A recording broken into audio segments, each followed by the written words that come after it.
wants to tame me. You can't catch me on the run, cause I'm gone, yeah. I blaze trails, set fire to what's behind me. No, I'm never looking back, I'm on the run. I could only ever be what I'm made to be. It feels good when I'm living on the edge. Watch me now, roll like thunder, gonna shake the ground. Can't stop me now, I don't give up and I won't back down. I'm a force of nature, can't be contained. I got lightning running all through my veins. Watch me now, watch me now.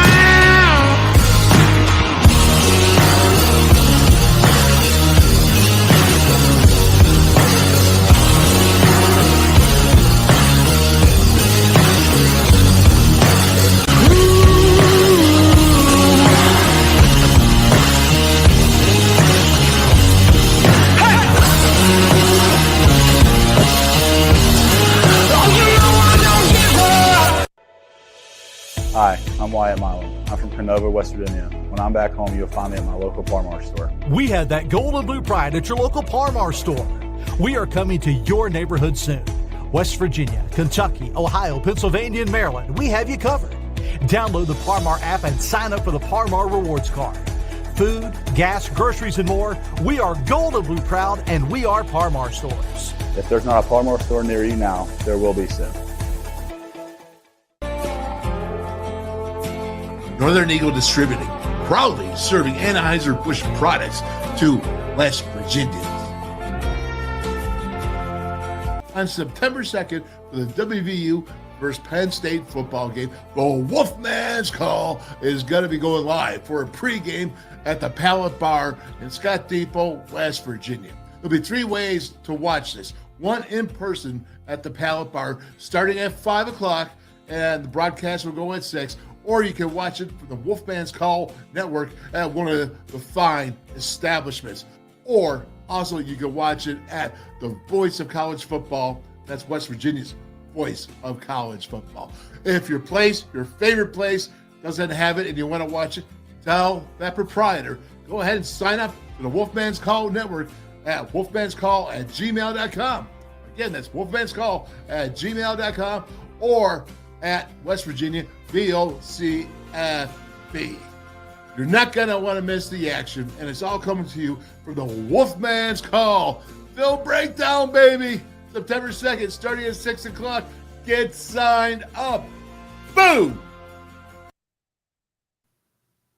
Oh, yes, and welcome to the Wolfman's Call. It's Wednesday, and it's a good day. It's hump day, man.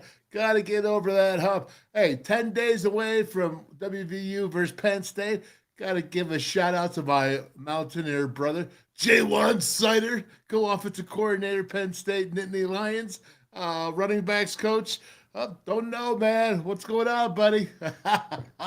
Look forward to seeing you, man. All that's going on. But he's still a Mountaineer brother no matter what, no matter if he's got to get a job somewhere else. Everybody's got to make a living. So that's the truth of it. Welcome again to the Wolfman's Call. We got a big day ahead of us. What's up, Kelly McCord? How you doing, buddy?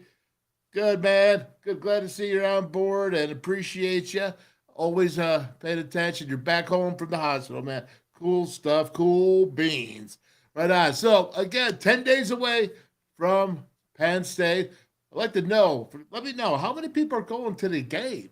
How many people are going to make that trip up to Happy Valley and watch the Mountaineers? Haven't done it probably, I think, it's either 91 or 92. Now, I can't recall, but I'll probably ask my first guest here, well, really today's only guest, and that would be Tony Altimore, because the guy pretty much knows like a lot. I think he's got one of those photographic memories or whatever he reads. And you know, it's funny because when I talk to him, just something new comes out all the time. Always surprises me. So this is good stuff. If you tuned in today, you got really lucky and blessed, because this is going to be a good one. So without any further ado, let's just get it going and welcome Mr. Tony Altimore.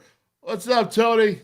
Hey, how you doing? Oh, I'm doing great, man. I'll tell you what, it's always amazement to me when I go ahead, I see you come on during the introduction. Anytime you or anyone else comes on, I'm like, man, is this going to work? Well, today's a big day. All kinds of breaking news today. Oh my gosh. Well, you told me about it. I've been in a cave a little bit. And another thing too.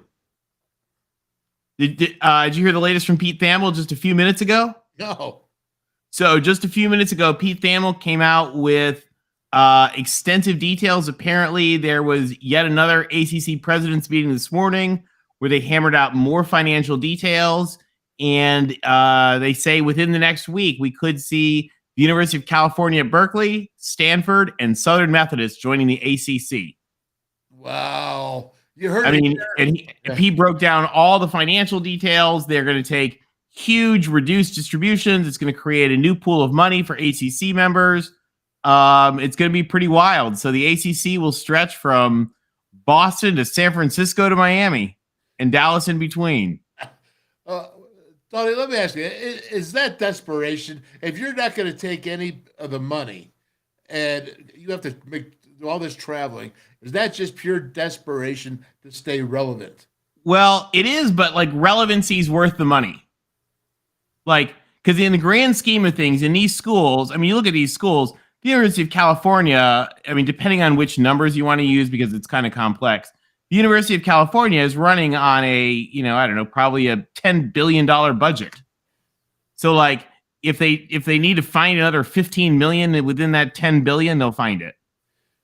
Well, Stanford has a $38 billion endowment, $1 billion of which is just for sports. Yeah. Okay. So if they need to stay relevant, so you know what? If it costs them 10 or 20 million, you find the money. Is SMU in that same boat for that? Oh yeah, SMU. I mean, SMU has what, like more NFL owners than any other school besides maybe Harvard or something. I mean, no, I retract that. Somebody in the comments will correct me.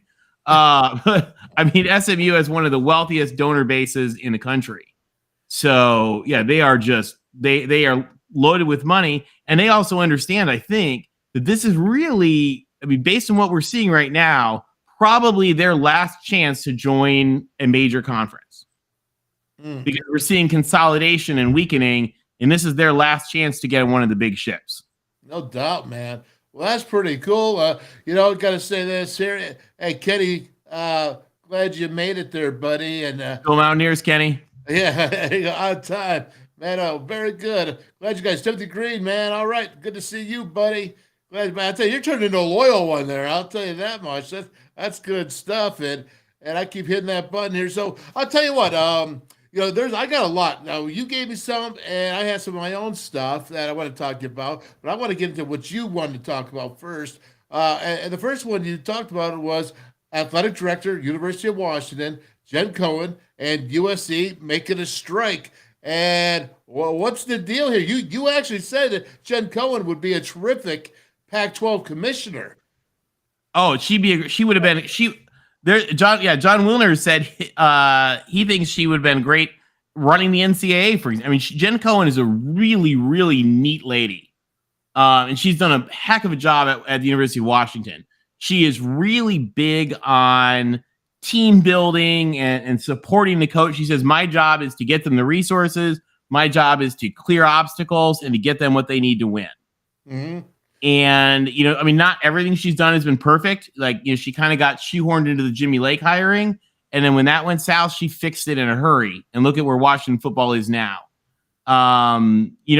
Their basketball's pretty bad, but last year when she had the chance, she really had to make a budget choice.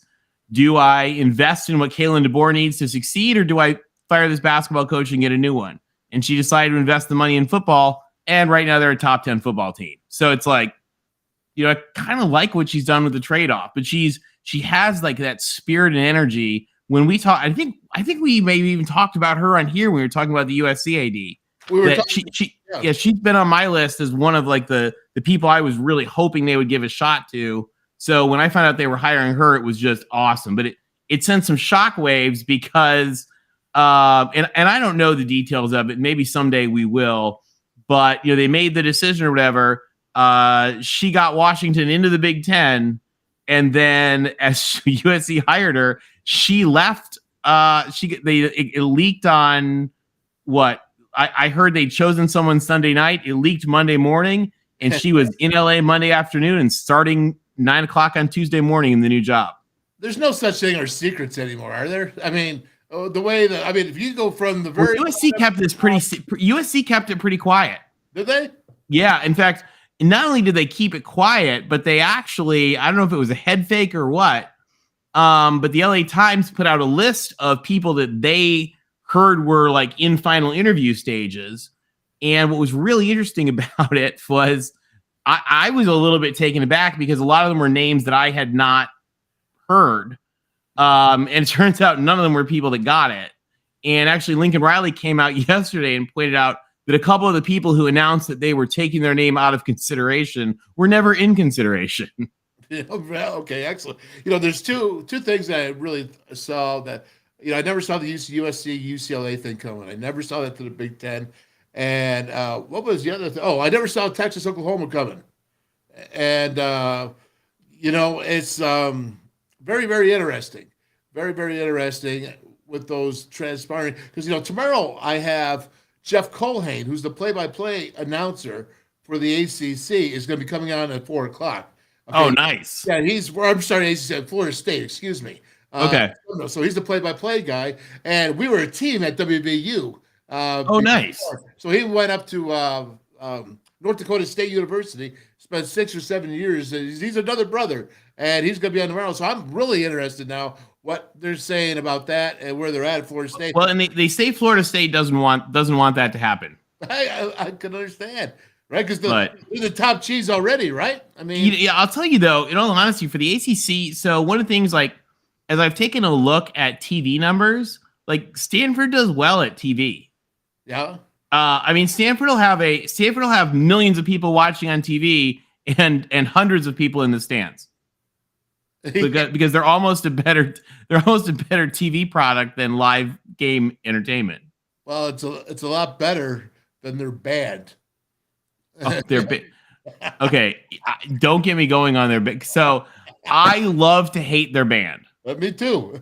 Like I know they drive me nuts, but at the same time, like they're the thing about Stanford. And the other thing is the other band that people hate, which I love, is my devout USC Trojan band, who are loud and play the thumping like Trojan fanfares the whole game.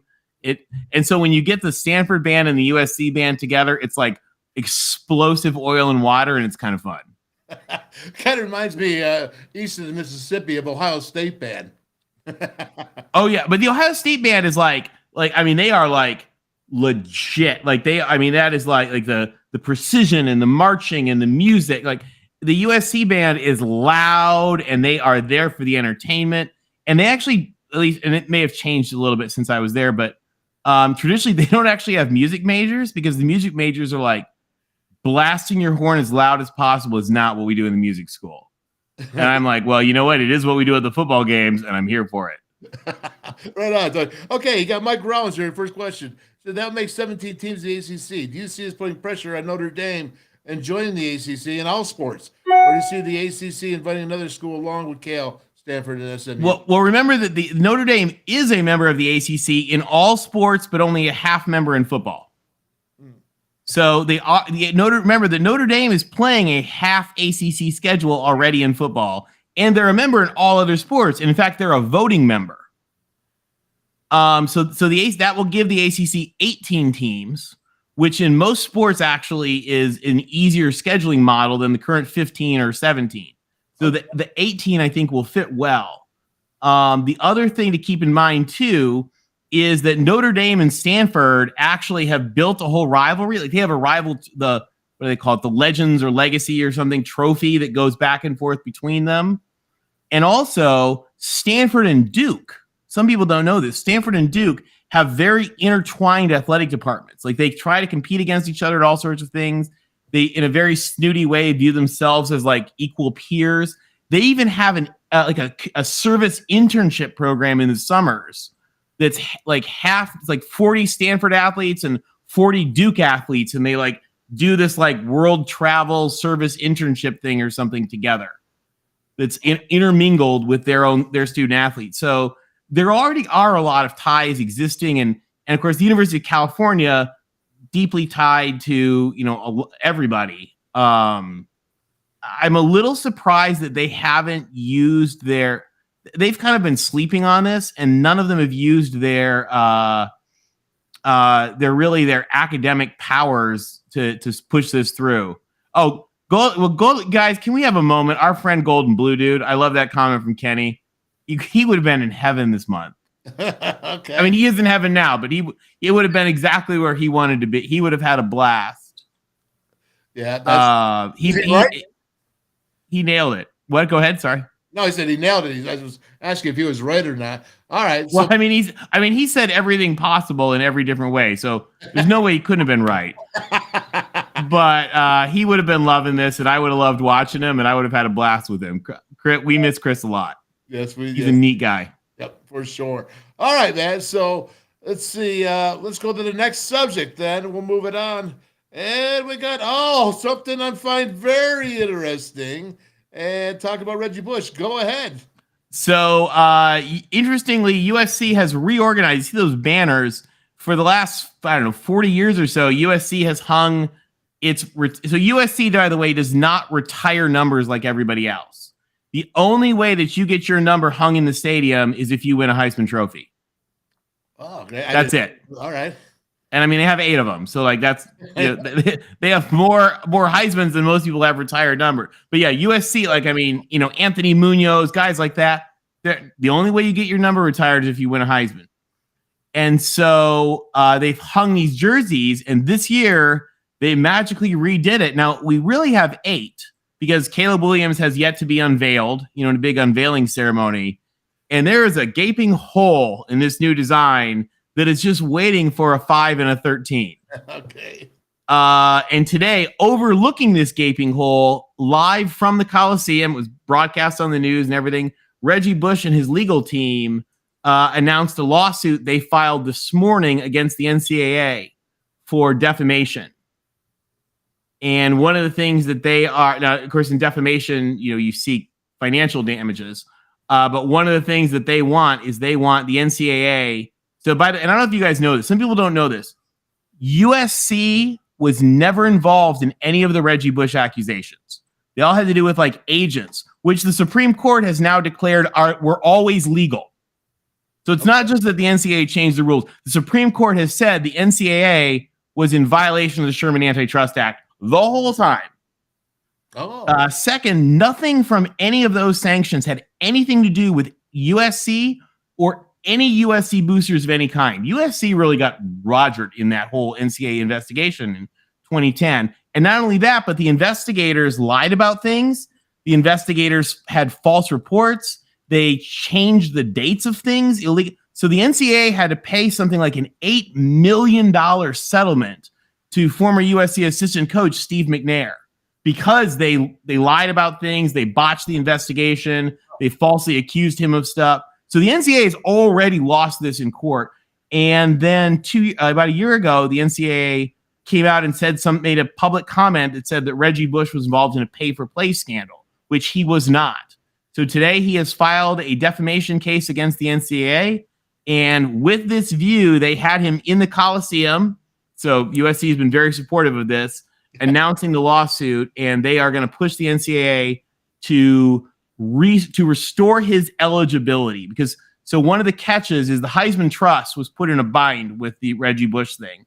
So when the NCAA declared Reggie Bush to be ineligible during his senior year, what that then did is the Heisman Trust said if he was ineligible, then we can't give him the Heisman Trophy. And so that's how that is. So they want the NCAA to retroactively restore his eligibility, which will then return his Heisman Trophy. Well, I love it. And you know why? Because really, what is the NCAA pull? What pull do they have now anyways? They shouldn't. They break the law so badly. I mean, here's the thing. Let's be honest. I do that myself, trust me. When you get Justice Sotomayor and Justice Kavanaugh and Justice Kagan and Justice Thomas and Justice Alito all together to declare you a terrible cartel, you are in fact a terrible cartel. Yeah. Again, Brett Kavanaugh wrote an ode to the working people in that concurrence. I mean, it reads like a comedy act. Like they read that in law schools. Like, oh wow, the NCAA sucks. So I mean, it's a wildly slamming, damning decision, and under which the NCAA no longer has, because literally the NCAA's legal strategy, they've always been an illegal cartel, but their legal strategy was, we're going to fight this, and we're going to fight it and clog it up in the courts for so long that you give up. Right. But now with the Alston decision and the concurrence that came with it, now the courts will be like, you know what, NCAA, you don't get to stay anymore. You can keep fighting it, but the benefit now goes to the athlete, not to the NCAA, and they are just neutered. So USC fired a bazooka today, and with the new athletic director, I don't know if you heard, USC just signed the number or has got a commitment from the number one player in, I think, the 2025 class or something. Oh boy. A quarterback out of Georgia. Oh boy. And we just took the best AD. Jen Cohen, by the way, USC's AD, I think and I could be wrong, somebody in the chat, correct me if I'm wrong, I think she is the second female to be on the playoff committee. Okay. So she's on the playoff committee right now. So, the Washington AD on the playoff committee is now the USC AD on the playoff committee. Boy, things are really working well for USC right now. We'll take it. I'll tell you something else. I have felt the teeth of the NCAA. I don't mind whatsoever, Tony, because it was a bunch of crap, a lot of it, and they attack one group, don't attack the other, just pick and choose, all those good things. So, well, and you know who ran them during their shadiest days? Who's that? The head of infractions committee was Paul D., the AD from Miami. Come on. Now, if there has ever been a more hypocritical expletive in the world than Paul D. running the committee on infractions, I've yet to see it. No, okay. I'll give you that, man, for sure. And here we go. So let's talk about this, because I was gonna put this a little later, but since we're on the NCAA and really not paying attention to them, let's go with this, man. And all this conference realignment, because obviously there's the big boys are saying, we're gonna go here, we're gonna pull this in, Washington, USC, UCLA. It doesn't matter what the NCAA says. They gave that up when they went Power 5. They gave all that stuff up, and they said, "Okay, go ahead. You can make decisions." Well, why not restore some old rivalry games? I agree with you 300%. I mean, why not get Pitt? I'm going to speak for West Virginia. So why not get Pitt, West Virginia, back in every year like it used to be? Because there's so much shakeup and rescheduling right now. There's got to be a way. I don't know how you do it. I'm not the guy that could do it. It's actually really easy to do. Well, you just schedule it. Yeah. All right. You just schedule. I mean, truly, instead of scheduling, especially the SEC teams, I don't want to hear this from any SEC teams, because they pad their schedule with more orphanages, nun convents, and like refugee camps, that they can find. I mean, really, like, they've never found like a UNICEF children's hospital they didn't want to play football against. Yeah. And when they could be actually playing real team. Now, there's a couple exceptions to that, right? Actually, let's give South Carolina some credit, because they play Clemson. Georgia plays Georgia Tech. So there are a few that do that. I mean, and actually, here's a great example. USC plays Notre Dame every year. Yeah. And has since, well, other than the COVID year, and I think the 1 year that, like, I don't know, coal was restricted during World War II or something, they've played Notre Dame every single year. And so this is all very schedulable. And let's pick on two schools near and dear to my heart in my hometown, Notre Dame and Michigan, who hate each other. Like, they always are like looking for excuses to like play this little pissant game where they don't play each other. And there's no reason for that. Just play each other every year. Notre Dame should be playing Michigan every year on about September 10th. That's the way that like history has been. That's the way it should be. Yeah, I do. And you know what? Fritz Chrysler, who was a like really, really like crazy, grumpy AD who hated Notre Dame and was probably anti-Catholic and anti all sorts of things. Like, you know what, Notre Dame? You're right. In 1920, he was mean to you. Grow up. grow up and get over it. You're right. In 1920, Fritz Chrysler was mean to you, and that's the way it goes. So you should still play Michigan every year. I don't want to hear any more like 100 years ago the AD was mean to us. No doubt about it. Hey, so let me ask you this, because you'll probably know this, but I didn't even check it. When Texas gets into the SEC, are they going to be playing at A&M on a regular basis? I believe the first game is at A&M. Okay, there you go. All right. And I think they will be. I think I've heard they'll be protected rivals. I defer. There are SEC experts on this, so I defer to those guys. But my impression is that rivalry is back, and so you'll have Texas and Texas A&M and Oklahoma back playing each other. Right. And I'll tell you, one of the things that's kind of wild, people don't appreciate, like the state of Texas is about to turn very SEC. Oh, yeah, okay. Because the overwhelming number of fans in that state are Texas, Texas A&M, a bunch of Texas Tech and Oklahoma, and everybody else is way smaller from fan wise. So it's going to be very heavy SEC. I think it's exciting to have that one back. You know, Nebraska and Colorado, they are playing each other now. There's no reason they can't schedule that every year. Right. And you know what? Honestly, I think even if they're not as exciting as they used to be, it doesn't matter. That's just nostalgic. I mean, it goes in, you build it back up again, you know. Now, Missouri, Kansas, okay, you know, I don't know about that. Maybe basketball, you know, doing it. But I mean, again, I would love to see it. And if West Virginia can't get Pitt, they better get Virginia Tech. One of them. Well, West Virginia should be playing Pitt and Virginia. And I mean, so I'll tell you also, if I was the conference, and this is a very unpopular idea, and it would create a scheduling mess and all that. But if I were the conference, I would somehow build in, like if I was the Big 12 and the ACC, I might rejigger my scheduling a little bit in some way. And again, they're going to be angry typing at me for saying this in just a minute. You guys I don't care what you think, but I would rejigger the conference schedules so that it doesn't hurt them to play those games. Okay. You know, you could do something wild. Like again, I'm just gonna make this up, right? We're just gonna make this up.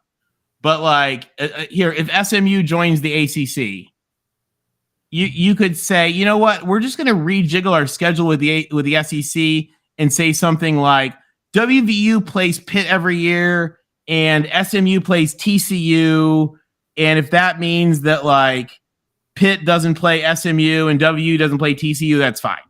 Yeah. Like, I mean, there's like scheduling things that you could do to create compelling matchups that have the whole country. I mean, you guys played that game in Pittsburgh last year. What a game that was. And the whole darn country was watching that game.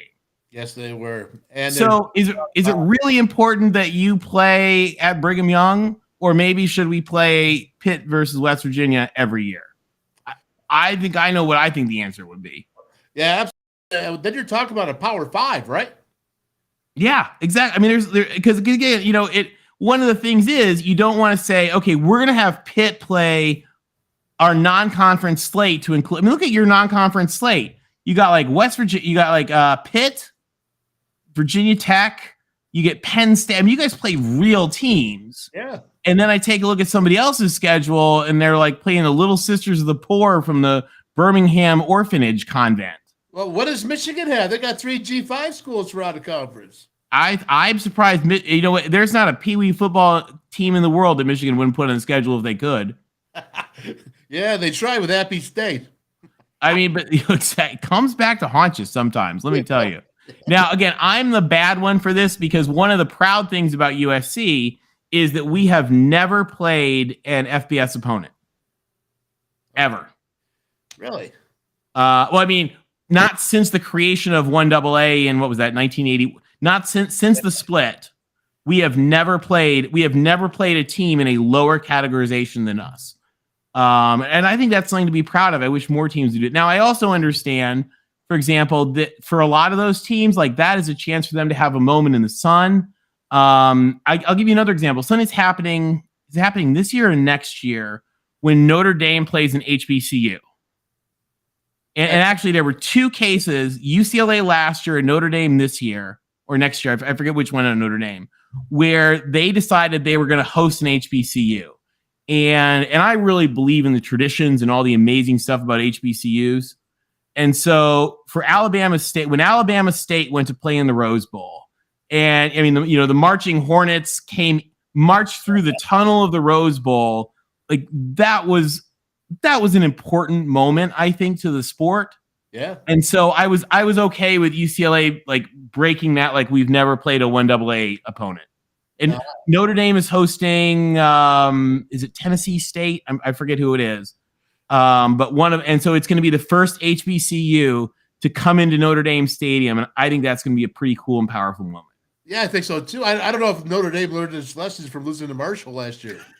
Well, can we just talk about, and they should have lost to Cal, and they did lose to Stanford, and that was a bad Stanford team.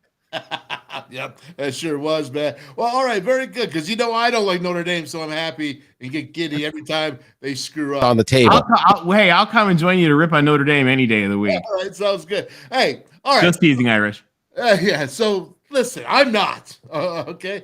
But, everything's changed. Everything's affecting. Everything trickles around, and here we go. Now the SEC is talking, and we'll see this year.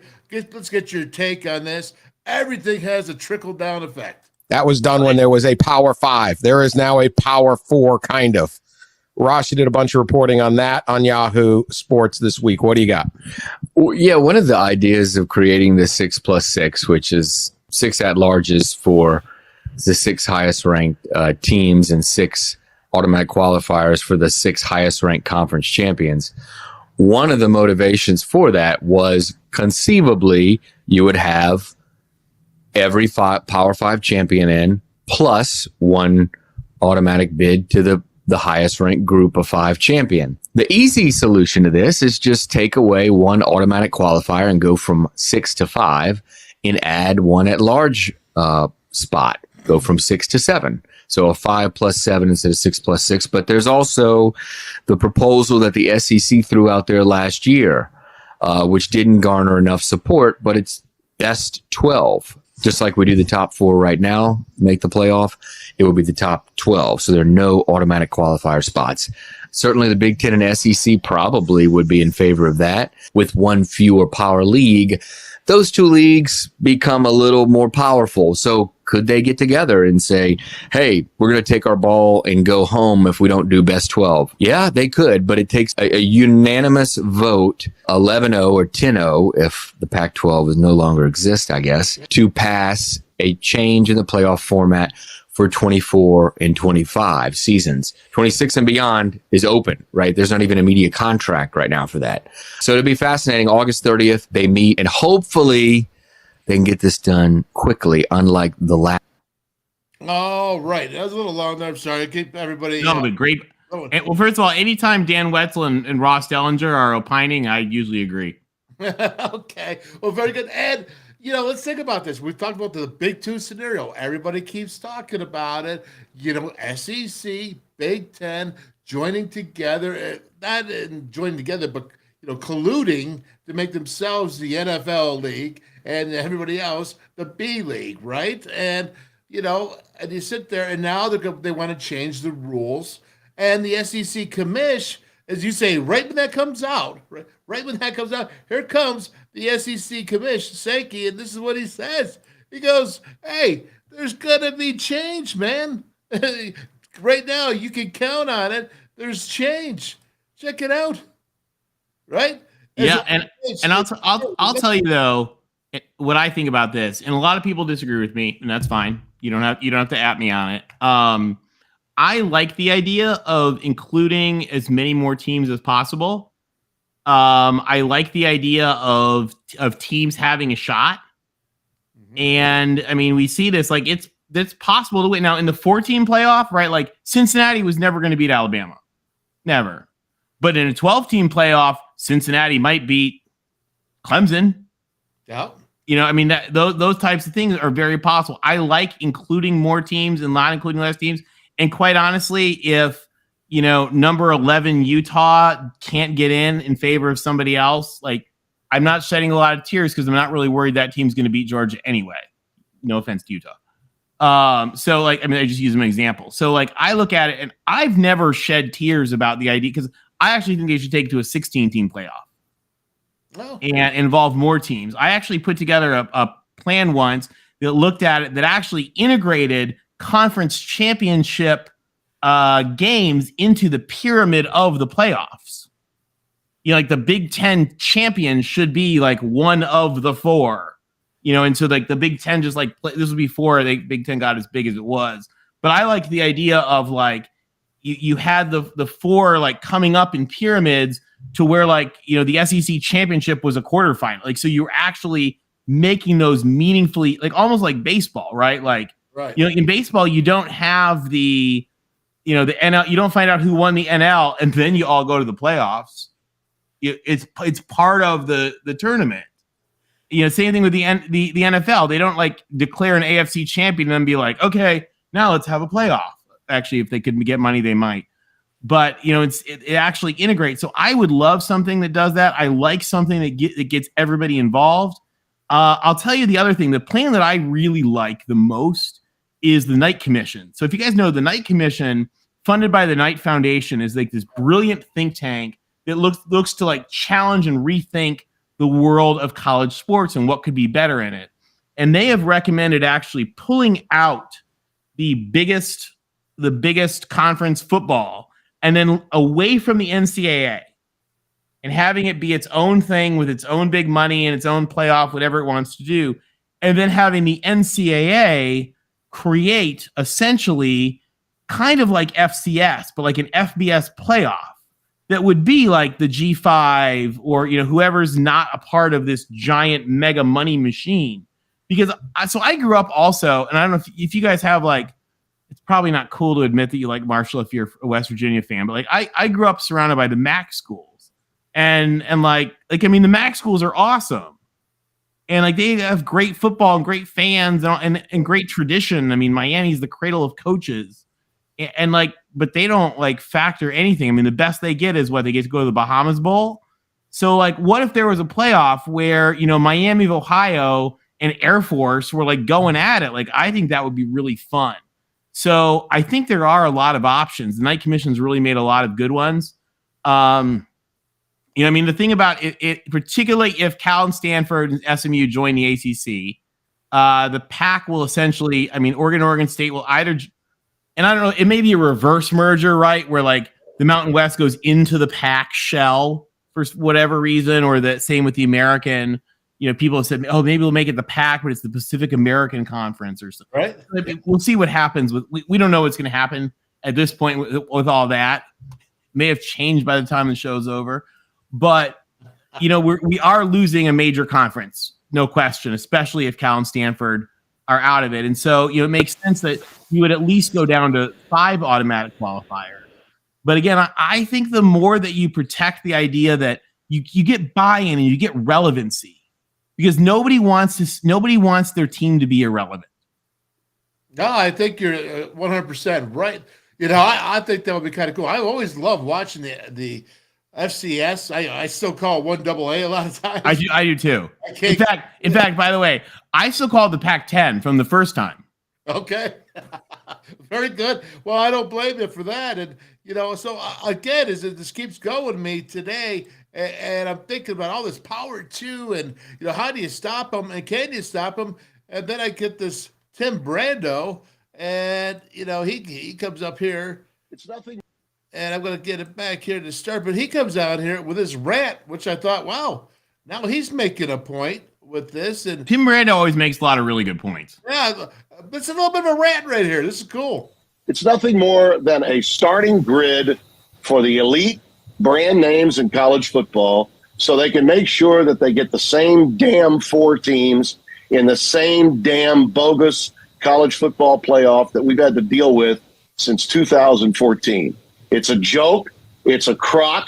And the fact that legitimate media, you know, I heard Ralph Russo today a little bit talking about, well, you know, there's all these blue bloods. Well, why are all these blue bloods in there? Because you want them in there. That's why they're there. He's talking about the AP top 25, setting them up and saying, hey, you know what? It's because you want them in there, and that's why you have the AP top 25. Poor Ralph Russo catching some strays. Yes, yeah. I love Ralph. He's awesome. Well, what do you think? I mean, he's got a point. I mean, who do you? I mean, I get a little sick of. And by the way, the SEC, when we complain about like the SEC nonsense, like the SEC is brilliantly like engineered this level of support. You know, the fact like, well, 4-loss Alabama is as good as a, undefeated TCU, right? Yeah. And the problem that happens though is that just when we get really mad about that, then like, a multi-loss, what we think is not a real great Alabama team, takes Kansas State behind the woodshed. Yeah. And we want to be like, well, we want to be mad at you, but you were right the whole time. Yeah. So it's fair. That's kind of the side issue there. You're like, yeah, we saw that in the Sugar Bowl last year. Okay, well, we saw what Alabama did to Kansas State, and we saw what Georgia did to TCU, and okay, we lost our thing to stand on. Wait a second. We had one thing. We did beat Michigan. I mean, that was the Michigan team that was like, that game should have been narrated with the chicken dance music. I mean, Michigan was like, like what else could have gone wrong for Michigan? Michigan should have lost that game by 100 points. I thought that was the worst game plan I've ever seen. It was terrible. Actually, no, it's the second worst. You know what was even worse? USC's defense against Tulane, like the next day. Okay. Yeah. That was worse. Very Same good. thing, actually, sort of, and same outcome, really. Very But no, I mean, he makes a great point, but at the same time, like, that's why I love the Night Commission idea of let the biggest brands do what they want, and have a play, a playoff of the other teams, the other brand, because I believe when you have relevancy, it will matter. Look at Oregon State last year. Oregon State had a great team. Yeah. Oregon State throttled Florida.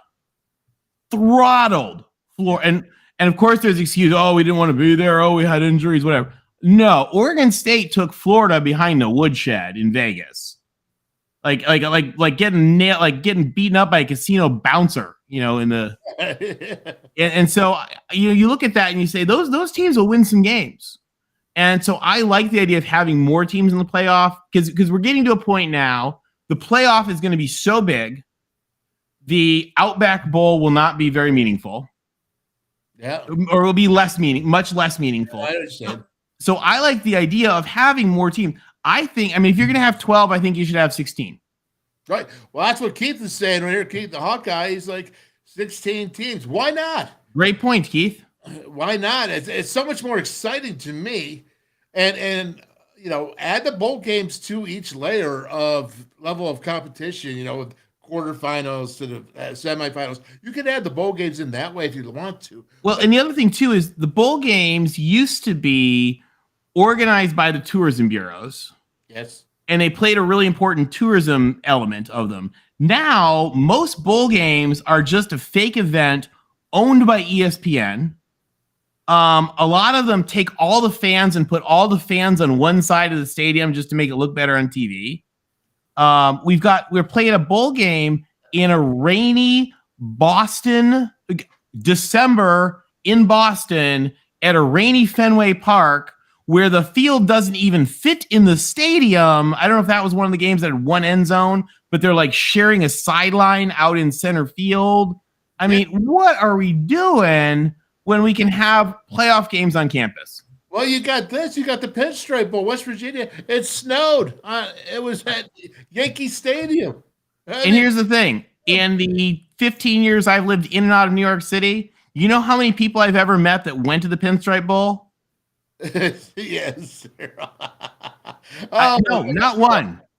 That's the truth. It's wasted. It's just so much out there that you could do so much better that people are missing the boat and making the game better. And yeah, I mean, have the playoff games on campus, like, right? So, I mean, play those games on campus. I mean, maybe the semifinals, whatever, but you're at a point where the tourism dollars are dwarfed by the TV dollars anyway. Yeah. No, it's all about TV. That's why I wanted to talk about that. Big two. How possible, Tony, to cap it off, is it in your scenario that you see the SEC, the Big Ten pulling it away? I mean, they could, but and I'm not an antitrust lawyer, so I wouldn't want to delve into that stuff. But we also are going to get to a point, let's be honest, where we may say, okay, I mean, one of the catches with the Big Ten is that the money in this Big Ten TV contract, like when we talk about, the Big Ten's it's gonna be, $80 million in media money or $75 million in media money per team during this next contract. Guess what? That's not for Indiana and Purdue and Minnesota. Mm-hmm. That's like $1 zillion for Ohio State, and then everybody else is just a rounding error. So you're going to get to a point where the Ohio States and the Michigans and the USCs and the Penn States and the Alabamas and the Georgias are going to say like, hey, Mississippi State, Vandy, Kentucky, Purdue, Indiana, Minnesota, Rutgers.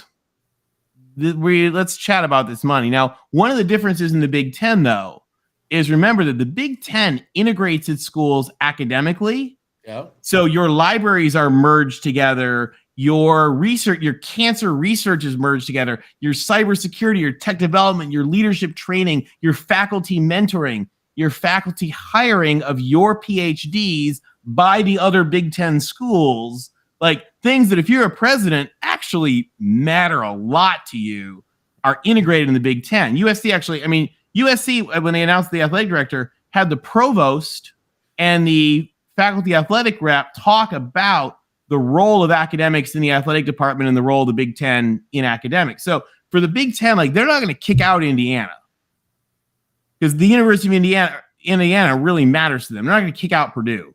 But like you may see some real serious even consolidation within the conferences of money or access or scheduling or some stuff like that. Well, all I know is if you're going to go Big Two, right, and you're going to do this, I don't really care about Rutgers. I don't really care about Maryland. It's just it's almost like you're going to have an elite Big Ten and an elite SEC. Which is one of the reasons, by the way, I've said for years that West Virginia would be better in the SEC than a lot of what the SEC has. There's no doubt. I can tell you there's times that we've gone down there. We've beaten Kentucky. We've beaten Mississippi State. Now, we lost Alabama 7 years ago in the Chick-fil-A Atlanta. But I tell you what, Clint Trickett at quarterback, we didn't do badly. It was a better game than most people thought it would be. And I thought, we had some good stuff going on there. All right. Is anybody out there, you guys that are talking, you got anything for Tony? I'm going to let him get going. What a day you did today, man. This was fun. Oh, I tell you what, man. I think you totally enjoyed this. What a day of news, too. It is an incredible day of news, man. It just keeps shocking to me. I mean, it just keeps going and going. Let me see. What do you got, Keith? This is if they do a former Super League, they must have some parity or people will lose interest. Look at baseball. Well, I think they're getting to that profit sharing now. Hey, the best model, there's no doubt, it's got to be the NFL. And when you have all teams make your money, now you can't sit there and say, Alabama, you can't take in all this money. But you should be able to say, Alabama, you can only spend this amount of money. Well, remember, too, the NFL, I'll tell you something really unpopular, but it's true. The NFL is a more perfect version of communism by its true definition than the Soviet Union ever was. The NFL is like everybody comes in and everybody succeeds as a result. Like the NFL is collective, one for all. So when I was in business school, we went up and had some meetings with them, and the NFL people were awesome. And I remember hockey was doing something. This lady, just this awesome, brilliant, badass lady who was a senior executive of the NFL. She's like, somebody asked her about something hockey was doing. She said, yeah, we looked at that. We just couldn't get the numbers to work to be something we'd be interested in. But, I hope it works for hockey. And we were like, oh, I mean, the NFL, they're ballers, but they run the organization so that like for the collective good, everybody does better. And the SEC and the Big Ten have a lot of that in them, but not quite as much as the NFL. No, there's no doubt about it. All right. Well, people, I don't see anything else here for Tony. Tony, that was amazing, man. This is great stuff. I learn every single week, not just one thing, but like 10 things new. Thank you. Always glad to be here. Yeah, man. Well, listen, we definitely want to have you back. Thank you, brother. I appreciate it. And hey, again, follow at TJ Altimore, man. I'm telling you, this guy tweets out stuff that you just learned is like one of the most fascinating accounts. Thank you. You got it, brother. Take care now. Go Mountaineers. Fight on. We'll see you soon. All right. Fight on. That's like USC, baby. He's got the USC in him right there. What a dude, man. Listen, if you don't enjoy that, I don't know what else you can enjoy. But let's go ahead and let's get to a couple things. First, let's go right to Abby Pearson, WVU Gymnastics, and let's get her up here. Parmar Stores, name, image, and likeness. Gotta love. Hey, down there, I got a shout out. Cantrell's down there, the River City Grille, right there. Shout out. What's up, Mitchell? Right on the river. Gorgeous in Hinton, West Virginia. Well, they're getting Country Roads Lager. They're trying to sign up for that, which I think they're on their way to doing it. Executed. So just like you saw the Pallet Bar, if you saw that picture with me on the screen, they're at the Pallet Bar and they're watching it. How cool is that? You get your Country Roads Trust Lager, so you're actually supporting name, image, and likeness for WVU. And not just football, not just basketball, for everybody. Because Country Roads Trust, they take care of all the athletes as best as they can. Stephen Ford, Oliver Luck, Ken Kendrick, Amanda Maisie, and I should have stopped right off the bat. All right, so I forgot. But here's Abby Pearson. Hi, I'm Abby Pearson from Pittsburgh, Pennsylvania, and when I'm back home, you will find me at my local Parmar store. We had that gold and blue pride at your local Parmar store. We are coming to your neighborhood soon. West Virginia, Kentucky, Ohio, Pennsylvania, and Maryland, we have you covered. Download the Parmar app and sign up for the Parmar Rewards Card. Food, gas, groceries, and more, we are gold and blue proud, and we are Parmar stores. If there's not a Parmar store near you now, there will be soon. All right, go ahead and smash those like buttons out there on YouTubers, because we're on Twitter, Facebook, and YouTube. It's the voice of college football. You got to dig that, man. And we're going to go ahead and let's move into a whole nother level. Boy, I tell you what, I just get fired up, man. I hear about Tony and all that. What about the rivalries? Why not get Pitt back?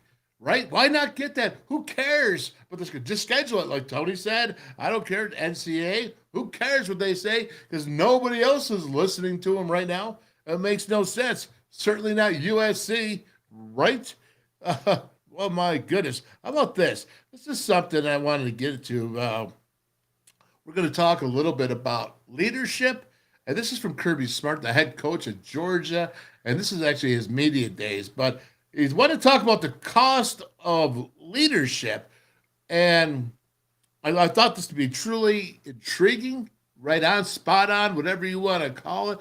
I think that, I'm going to show you a little bit of Dante Wright, some clips of Dante Wright, and then some clips of Justin Johnson before I break a little bit of Gary Green down from the Kansas State game, because he's number one now. So we're going to support him, going to point out some good stuff, point out some things he needs to get better at, and get ready to rock and roll, because we are headed to Penn State.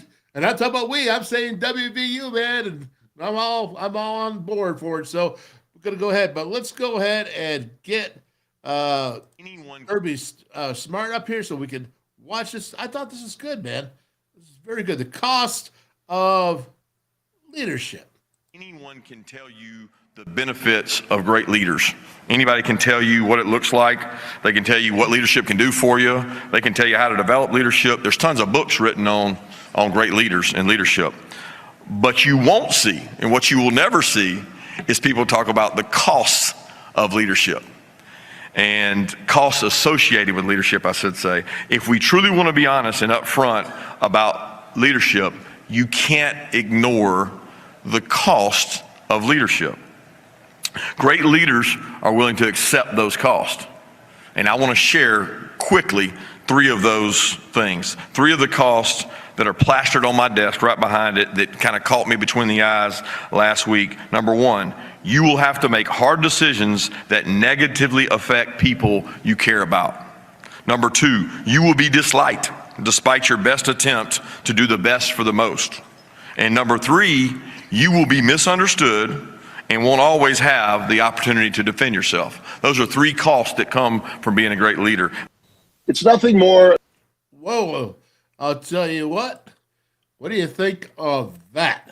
The cost of leadership. You got to hurt people you care about. What does that mean? Well, when you talk about, say, football, for example, you're going to care about a second team player, but you have to name that number one team player, and you're going to care. But for leadership, for the better of the team, you have to make that decision. And that's what leadership is, not being afraid or not backing away. And how about this? How about the Pac-12's leadership? Do you think they should have made choices to be more proactive instead of react? Would they be in the same boat today? If there is true good leadership. Let's say Brett Yormark. Okay, let's go back to Bob Bowlesby, the commissioner before Brett Yormark of the Big 12. What about adding those 4 teams of BYU, Houston, Cincy, and UCF? You say, hey, they were. I was like, come on, G5. That's what we're going after. It was a little disappointing, but the reality is, it made it Big 12 stronger, and then they reacted with Brett Yormark, who's, I think, Mr. Brand, Mr. Gonna pump everything out there. He's going ahead, and he adds what he added.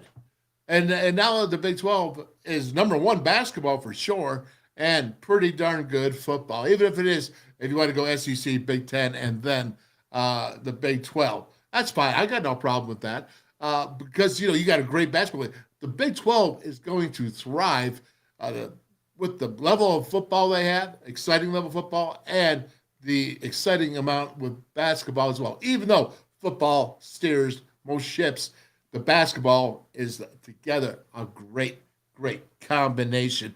And I love it. What do you guys think about that, man? That's what I'm talking about now, right? Okay, so we got that leadership. When I talk about, and even when I said this, that I'm all for Garrett Green, and I'm going to show you some good clips of him today. But I think eventually down the road, it's going to be a quarterback that has more ability. And that would be Nico Markule. Eventually, whatever it may be. Maybe sooner, maybe late, maybe, never. Who knows? Garrett may take over and never look back. It's happened before, and it can happen again. Never say never. But when you got to make these decisions. And so with Neil Brown, what he said in the press conference a couple of days ago, yeah, I'm cool with that, man. Make your decision. Now get them every repetition that they need to with those ones, because you got obviously the big game with Penn State. But let's go ahead. Let's jump into this here with Dante Wright. This is the safeties coach, and I really like it. He's got some good clips here that I want to get at. And you're going to hear a couple of questions by some of the reporters. But, Dante, now, I'll wait till I get into this. Right? I'll wait till I get into this. But I like this guy. Okay, I like him. And here's the thing. Now I said, wait. Okay, I'm going to wait. Here we go. Let's roll the first cut. What do you see out of the safeties? Well, that's a great question to start off with. I see we have more depth, which more depth leads to more competition, which is always a good thing. That's what you're looking for in any coach, as any coach, is more competition. So those guys, they don't feel comfortable. They always know that somebody is pushing them, so they always have to get better. But we got more tools. We got guys that can be physical. We got guys that can play coverage. We got guys that understand the game at a really high level. We're faster than we've ever been. So I see a lot of ability if you look at the whole group as a whole, and each one of them are unique in their abilities. Well, I'll tell you this. Okay, so good is that what he's saying here is that they're better, and he likes the group of safety. Now I don't know how. They've changed so much. I could go ahead, I could look at this here and break this down right now. And I'm looking at it, and I see some guys here that are kind of the same. A couple new guys added in there. You got Beanie in there. Who's battling with Wilson, and you're looking at it, and you just you got it. So again, I'm excited that he feels this way. Have I heard this before? Yeah, I've heard this before, but let's keep seeing what he says because I think there's a lot in what he's actually saying and hoping for the truth. It's not like in the past where we had a bunch of youth and you were trying to teach them everything. I'm teaching, calculus and trigonometry now instead of basic math, so that's fun. That's exciting. And, I got a group that I love, man, that care about each other. They love each other and they work really hard. And then they fit well with the rest of the pieces on this defense. So I'm excited about the group. All right. Again, he's excited about the group. He's teaching calculus and trigonometry over basic math. I understand what that means. You know what he's talking about is you got guys so young. Apparently, they were so young last year. And I think about Dante. I'm like, man, he's a really good coach. Really, really good coach. And I know Shadon Brown is a really good coach. And Jordan Leslie's a good coach. And Jeff Kuntz is a good coach. But why were they so bad? Did they not listen? Why were the schemes not right? Why is the alignment right? So now he's saying, though, is that, okay, we got it. We're getting it. We're doing the right things. We're making the right choices. We got people that can understand the game better because, well, I'll tell you what. You can ask Jeff Castile and someone that would rather have less talent but really smart IQ and play a position or have a ton of talent and just not all up there, man. Because you know why? They're going to do something silly, something foolish, something that's going to blow up and interface, and usually at the most critical time of the game. Stupid penalty here, a fumble here, a late hit there, jumping off sides, punching a dude, just something that's not having discipline and control. And that's what you want to have. So if you're teaching calculus and trigonometry and over basic math, that's cooking. Now, how does that correspond to what Neil Brown's been talking about? So now you're talking about dudes that are getting it, dudes that are more competitive, and he's not having to teach from the back. So maybe that's why they were so bad. Maybe that's why. Okay, so that's good that if we're not there right now. But I've also heard that last year's secondary was, remember this one, the most athletic that they had seen. That was last camp. I know, I have it on tape. I have myself commenting on tape on that. So again, all right, I've heard this before, but I like what you're saying. I'm starting to pick up what you're putting down. Okay, this is not negative, but this is that, I'm Missouri right now, man. You gotta prove it. Show me state. I'm Mizzou. Okay, because it's right now at this point and in this year, all right. And the truth is the truth. I'm telling the truth because I want West Virginia University football to be its best. At its best. So again, I am picking up what he's putting down, and I'm excited about it. It makes me lift up my spirits. At the same time, man, all right, all that cool. It's not one gulp, okay? We're sipping right now. We're sipping. Okay, next one. Here a little while ago. So, what do you see from him? What made you want to bring? Talking Anthony Wilson, the safety from Georgia Southern. I cut that part out. Didn't realize that. Bring him in. Production. I mean, he had 101 tackles last year.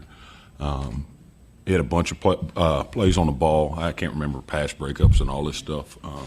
But he produced. He was physical. You never saw effort because, as you all know, we don't just go and watch a highlight tape. We're going to watch everything. We're going to watch the good, the bad. You never worried about effort. You could see him communicating on film. I think what fits us here is people that come from smaller schools and come up and they got a little bit of chip on their shoulder.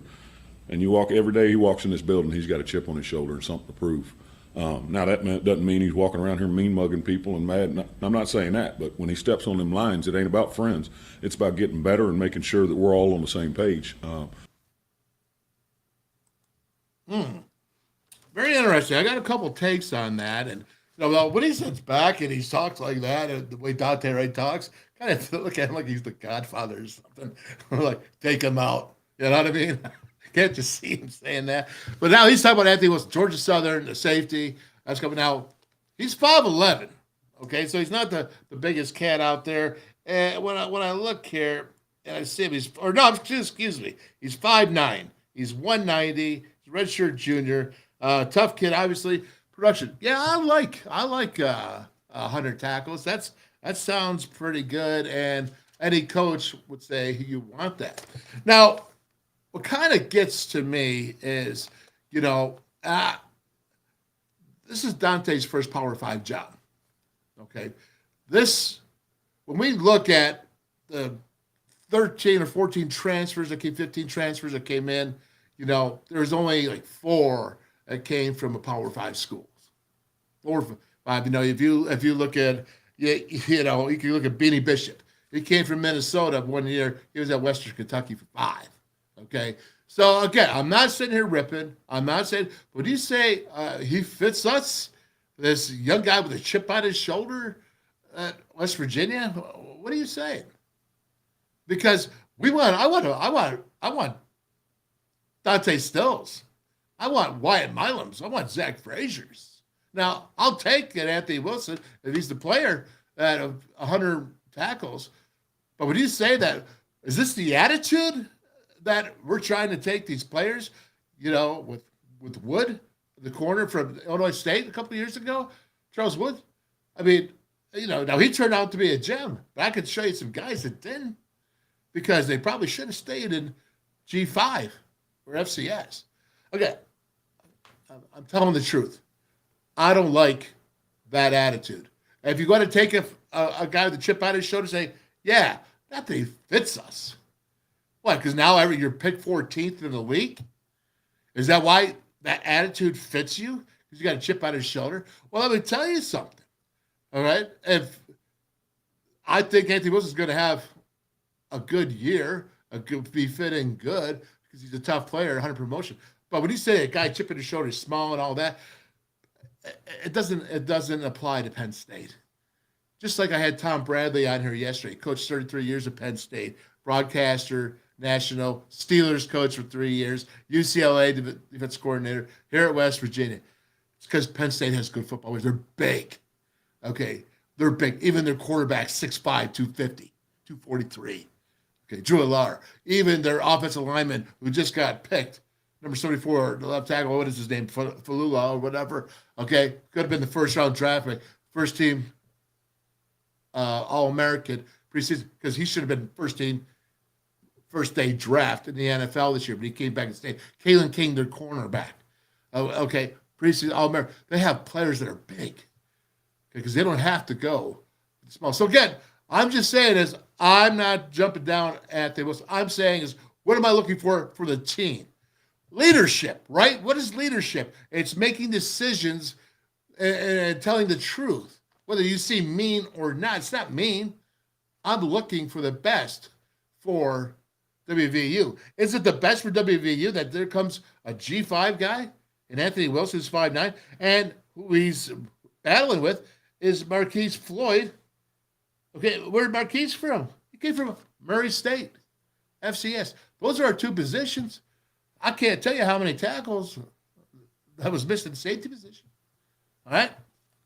That's what I'm saying. I'm saying watch out. Just watch out. Because I think this whole coaching staff has got, I don't know. I'm going to hold it right there on the line. I'm going to hold it right there. Here we go. Next one. Still a fan of Dante Wright.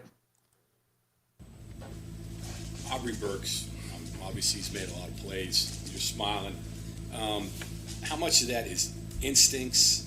How much of that is God-given ability? Where does all that fit, and where can he go, and what can he be?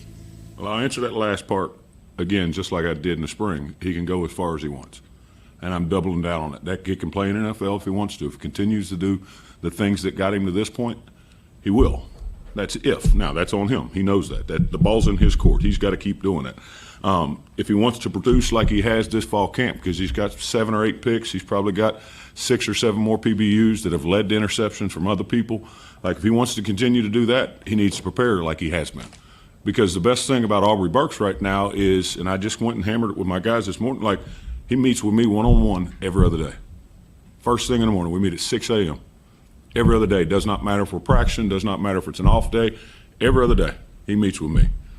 And he is not only just trying to figure out his job, but he's trying to make sure he understands where all those pieces are, and that is why he is able to play the way that he is. It's not, I know our offense likes to think that it's because he understands their play. No, it's because he knows what he has to defend and only what he has to defend. Because he knows what that skiff defender has to do, what that spur into the boundary that's on the other side of the field from it. Like, he knows every single person's job. So it allows him to play really, really fast. And when you've heard me say this before, when a young man gets to the point where he's not worrying about his job, now all he has to do is look at what the offense is telling him. Now the game becomes easy. Because just like as an offense looks at the defense, that offense has tails on every play. Whether number two's on the ball, he's got a cut split, whatever it may. Yep, there you go. They have it. And Dante, right? What did he start out with? Saying Aubrey Burks, boy, he's going to be special. Yeah, I think he certainly could be. He comes in for a Pro Football Focus, is the best rated defensive back returning from the Big 12, and they looked at it overall. And so that gives him a lot of credit, a lot of good stuff for him there, Aubrey Burks. And with Aubrey, now when he knows everybody else's position, well, he has to, because he's got to be the communicator. So we got to have a lead code. But remember, this is Big 12 territory. A lot of, let's just say Texas Tech, because I love to use them for the speed example. They're not going hurry, like a 2-minute drill. They're going jet, jet, jet. Remember when Rich Rod used to have that term, jet? Well, that means that they're going as fast as they can, unless they intentionally slow it down. But they're going as fast as they can. So that means defenses have to align. So with Aubrey Burks being in the position he is now, hey, how impressive is that? 6 o'clock every other day morning with Dante Wright. Gotta love that, right? I mean, that's dedication, and that's really a wanting to compete and a wanting to win. So great indication there. And if he can play in the NFL, great. Another player from WVU, good. That is absolutely fantastic, and I'm all about it. And when he says he knows, he's a quarterback of the defense. He knows the spear spot. He knows the corner spot. He knows the defensive alignments, what they're doing, and he doesn't have to think about it. He can react. That is good news. So everything I just said is now you got a guy that's not a diamond in the rough. Okay, he's not. He's a guy that is legit Power 5 player out there, and he's directing the defense. Again, I keep thinking to me, Aubrey Burks, he was a young guy last year, grew up a lot this offseason, but why? What was wrong with that defense last year? What was wrong? Why was it so hard to align? Why was it so hard? Well, I guess Dante said that it was an issue that he was teaching basic math. Instead, now he's teaching, trigonometry and calculus, I think was the words. Here we go. We're almost done with, I think we got 2 more. As across the board on defense, we are so much better tacklers. Like, we do tackling every single day, no matter if we have helmets on or if we're in full pads. We are going to tackle, and we're going to, what Coach Leslie says, we're going to callus up. Like, we're going to do it so many times that it turns into a callus and it's second nature. And you can see that from scrimmage 2 nights ago. Like, we only had a couple missed tackles. And we got some pretty good dudes we're going against over there. CJ played 10 or 15 snaps, and we had to get his butt down on the ground. Like, we got some dudes we're going against. And we're not missing a bunch of tackles. It's because we do it every single day. All right, that's it for that, I believe. All right, so very good, man. What does he say? That they can tackle. All right.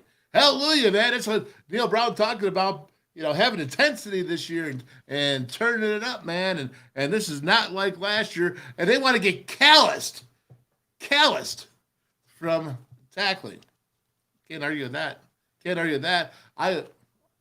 Again, show me, State. Right now, I'm parking my car in Missouri. I want to see what happens because, again, I've heard things before. Now, let's go. Again, I'm not being negative. I'm saying I've heard it before. So there's a difference there. But Dante Wright, again, I think he sounds like the Godfather. I think he's a good coach. I think he's been young a little bit. I think that he's had to learn.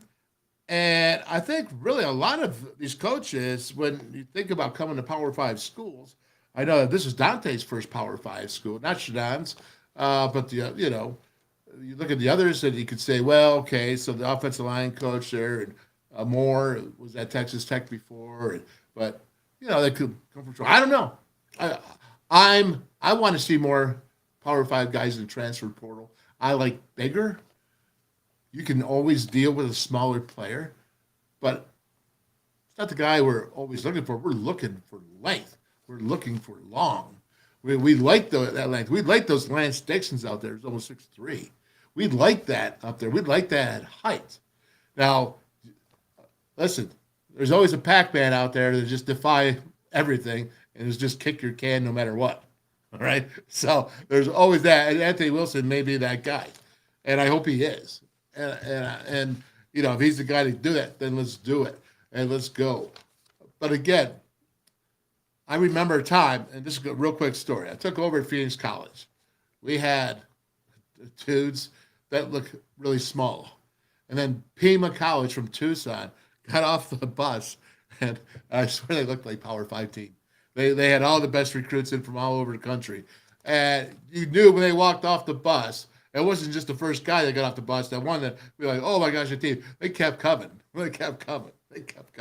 And I said to my brother Roddy, I said, Pony, I said, man, you know we're going to get killed, right? He's like, oh yeah, I knew before.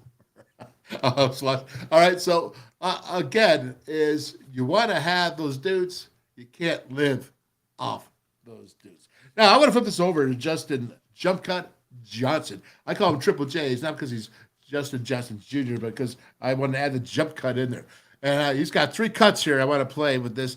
And I think it's he's really got a good head because Neil Brown has said he is the most consistent offensive running back that he's had all camp.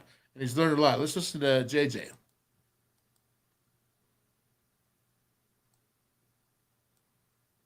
In the building, and now all of a sudden you guys are a lot of the veterans and more experienced. But does it feel different? And how do you guys take the leadership role with that?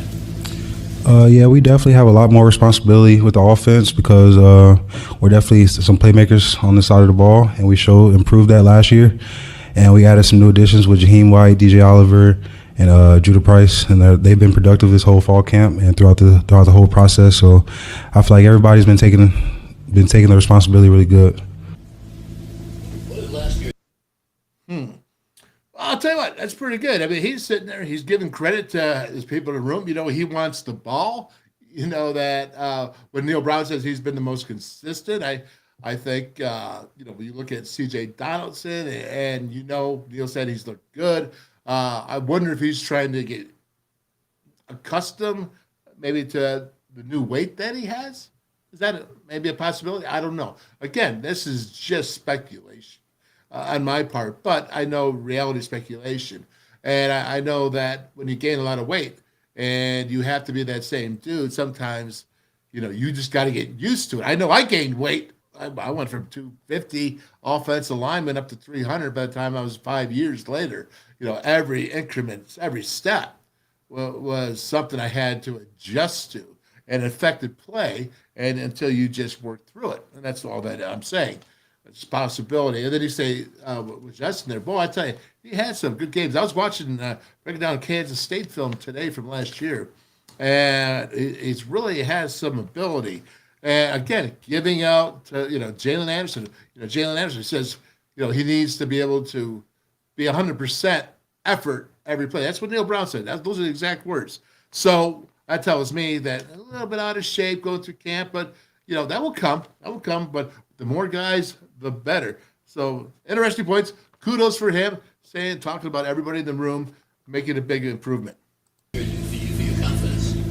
Last year boosted my confidence a lot. It was really my first real action to see the field. So now I'm kind of knowing what I'm looking for, knowing what I'm doing a little bit. Like I said, I consider myself a vet, a lot more confident, and just the game slowed down a lot for me with last year. So this year's I'm expecting to have a big year.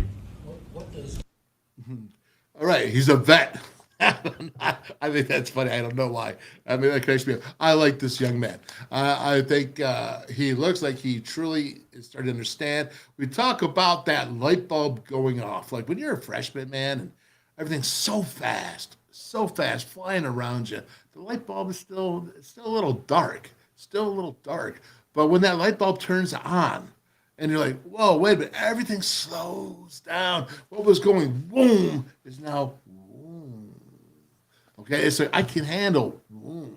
Sometimes you can't handle boom, right? But you can handle boom. So with that being said, I think that's what he's talking about. He's feeling it. And that's, oh, man, you don't even know how good you can be until you start to feel that and see where that's coming from.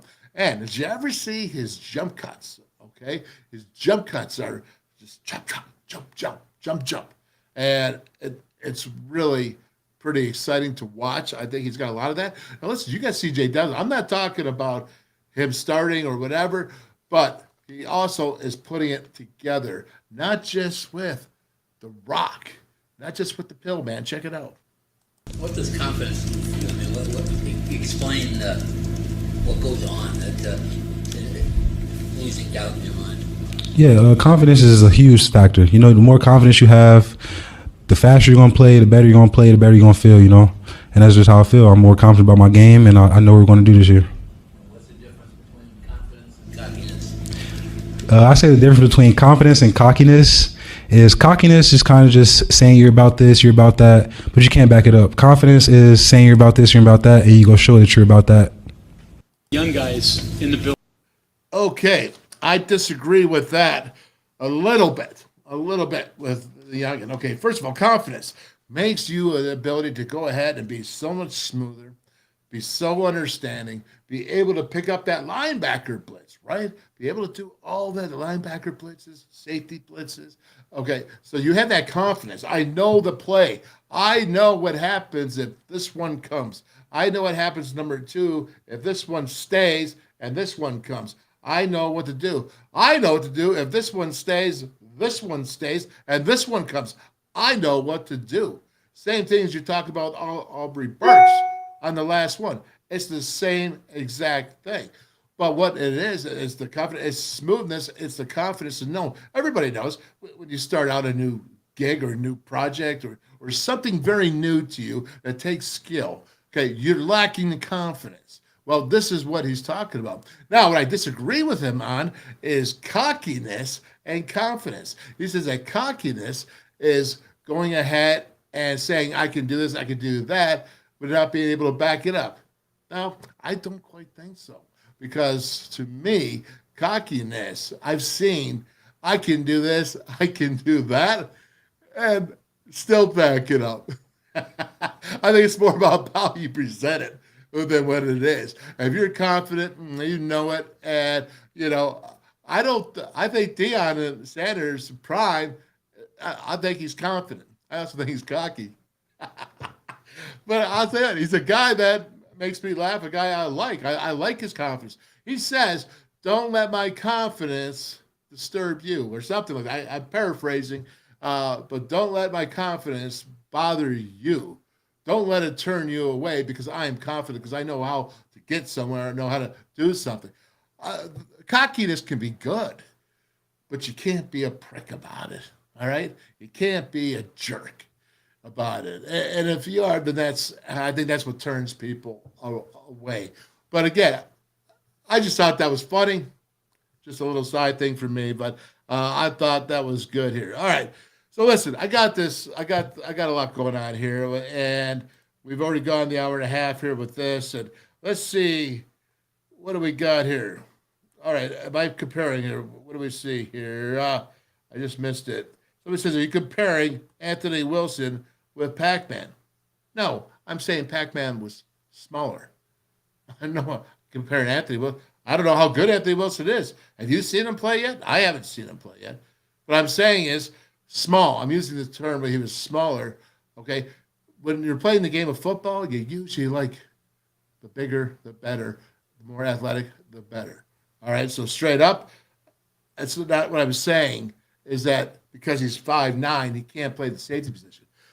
Pac-Man was shorter too, but he'd kill you. He'd kill you. So that's what I'm comparing to, saying is you can never be sure because it's never the same apple. It's never the same orange. Okay, if you know what I mean. You can't wrap them all up and say all this is one. All 5'9" guys are this. You can't do that because there's great players all around. But what I am saying is give me a 6-foot safety and put him with skill, usually better with length. That's what I'm saying. Anyone else that wants me to clarify? Let's see. Okay, 100%. Let's see. You comparing Anthony? No, I'm not comparing the two together. I'm not. All right. And got to prove it on the field. That is yes. And Timothy, if you want to succeed, you have to work.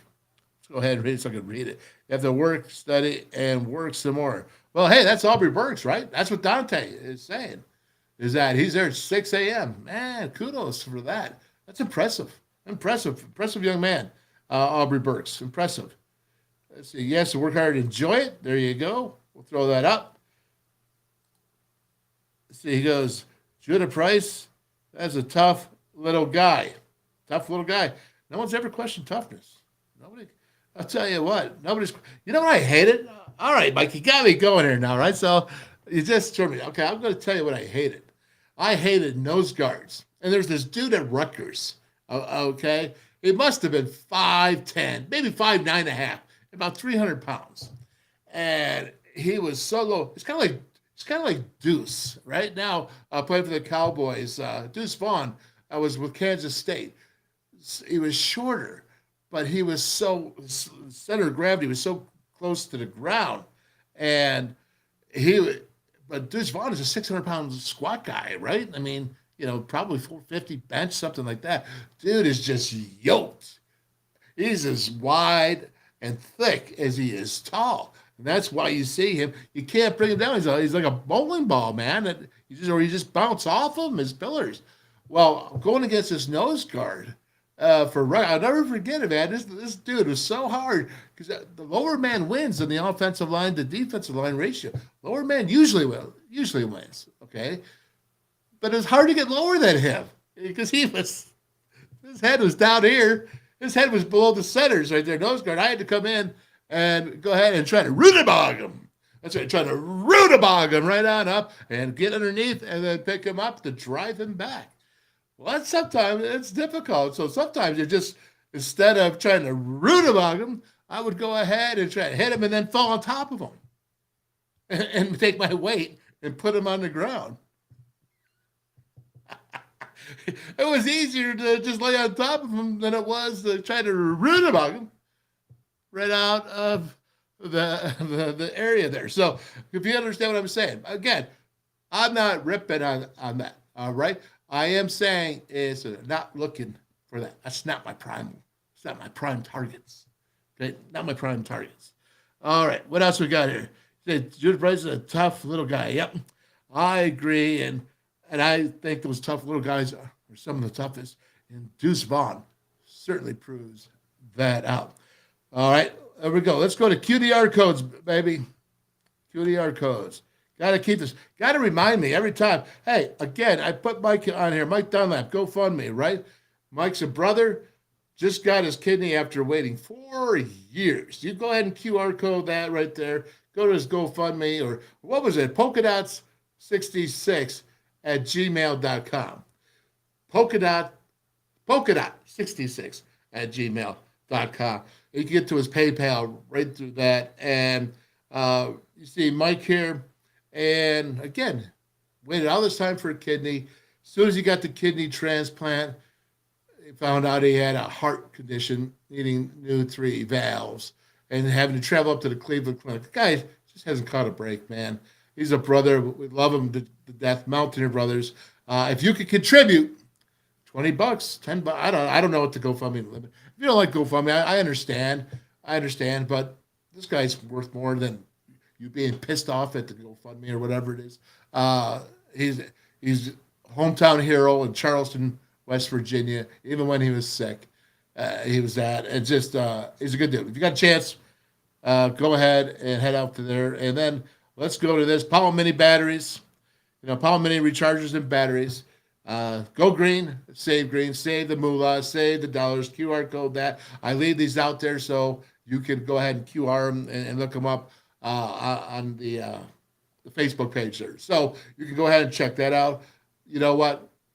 I ran 2 shows when the power was out in the studio here in the Wuss Den. When the power was out in the studio, I ran 2 shows from here, and Didn't miss a beat, except it was a little dark. A little dark. Go ahead and do that. And here we go with this right here. Arson Grange Company, Hemp Dip. Arson Grange, AGC. Switch. Make the switch. Get off the nicotine. Get off the tobacco. AGC. You can get it at Parmar stores. Parmar stores. You can QR code it here and go to wolfmandip.com, or you can go to Arson Grange Company right there to the where the QR code is. You can wolfmandip.com or Parmar stores. Get it, man. Good stuff. Get you off the nicotine, get you off the tobacco. Helps me sleep. Helps me sleep. All right, what else? Oh, here we go. Johnny Campbell, former offensive lineman for the Mountaineers. West Virginia United. United in purpose. West Virginia we stand. Get your decal. Start the movement. Be a part of the movement. Be a leader. What do leaders do? They lead. What do good leaders do? They lead good. That's my take on it. Anyways, very good. All right. Oh, last one. Let's go. I'm going to do this for Frank Fair because Frank Fair and the Frank Fair Hour. If you go to the sports column and you go, you can QR this as well. I mean, this is open to anyone who wants to write an article. If you're young, if you're in journalism school, if you ever wanted to write, if you ever want to get published, write it here to the sports column because they'll publish it unless it sucks, right? If it's mean or not fair or true or whatever. But they don't usually turn anybody down that's going to spend the time to invest in a good article. Usually you're going to try to make it a good article because you're a wannabe future. That's what you want to do. So if you enjoy writing, you love it, go to the sports column. Frank Fear, totally, what a dude, man. What a dude. And then let's go ahead and let's go to our network. And that is so cool. Now, you heard the commercial. You heard the commercial at the beginning of the intro if you're watching. If you're here an hour and a half ago. And what you can see here is you can see this is the WolfMan's Network. Now, we're doing a special just once this year. In-house at the Pallet and in-house in the WolfMan's Call Network and in-house with the voice of college football right there on YouTube. You got to sign up. You got to subscribe. Okay, so make sure you hit the like buttons and make sure you subscribe to West Virginia at Voice of College Football, or you go to, I said the word I'm going to screw up, proprietor, your favorite establishment. You're eating, drinking, whatever it is, where you like to go to watch your West Virginia games. You can go ahead and get the WolfMan's Call at your establishment. All you got to do is email me and my team at wolfmanscall@gmail.com, wolfmanscall@gmail.com. And of course, look what we got. Okay, I got to do it. Look what we got. You see it, Archies, East Carson Street, Pittsburgh. Mike Manning, routes, what's 22, right on Route 22. Man, bottoms up there with the tap. Woo, they got 12 50-inch screen TVs. Again, I hope I'm not on one of those to put them all together because I'd look very wide, a lot of full face. And then we have Calacino's Pizzeria and Sports Bar down in Beckley, West Virginia.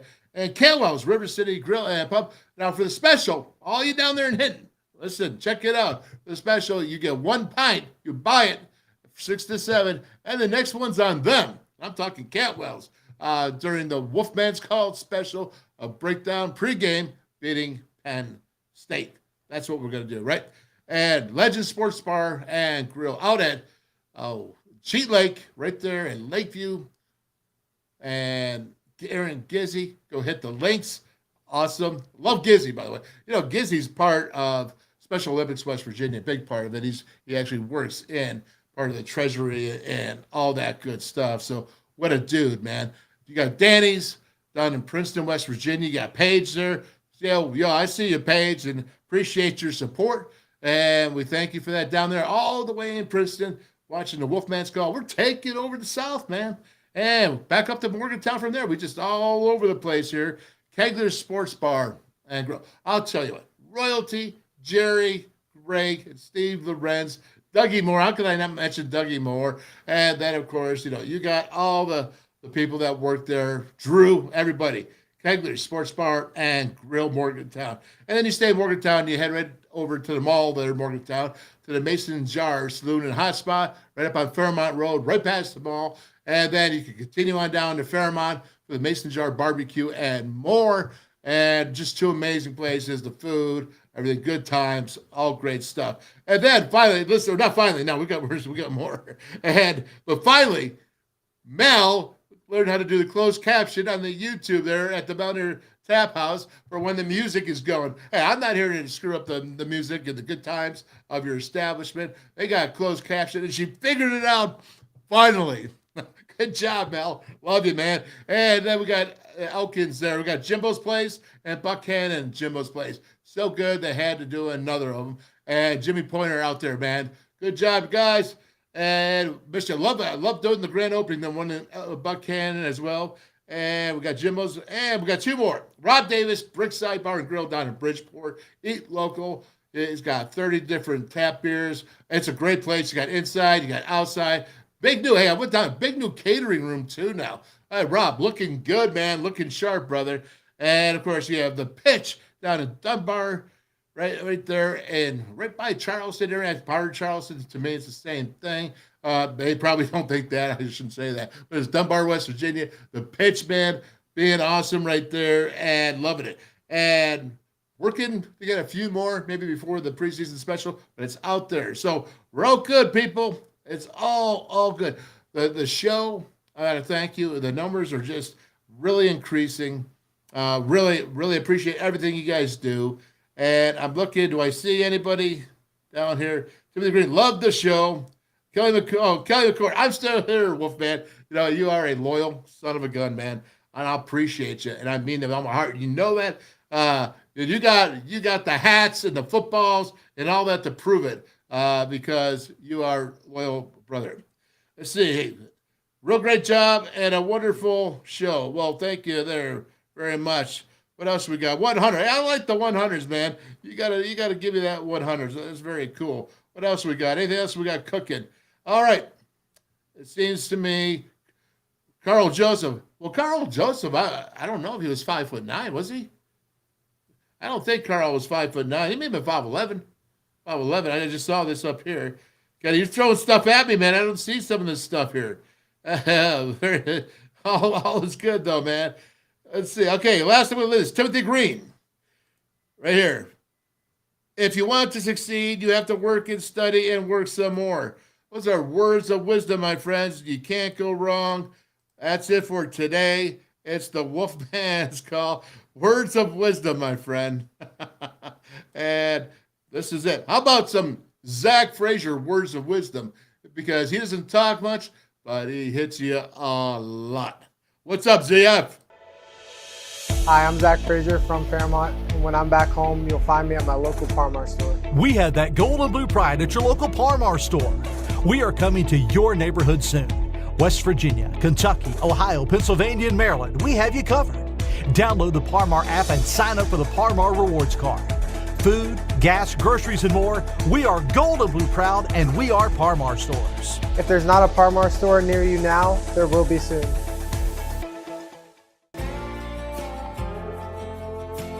Northern Eagle Distributing, proudly serving Anheuser-Busch products to West Virginia. Stationers, #1 office supplier in West Virginia, always in stock.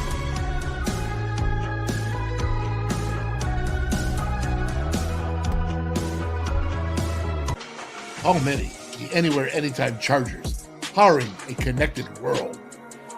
Never buy AA batteries again. Rechargeable 500 times plus.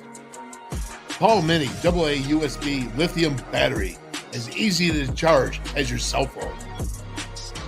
Sustainable energy, stay charged. Go green, save green. Feel the power of Paul. Order now at paulmini.com.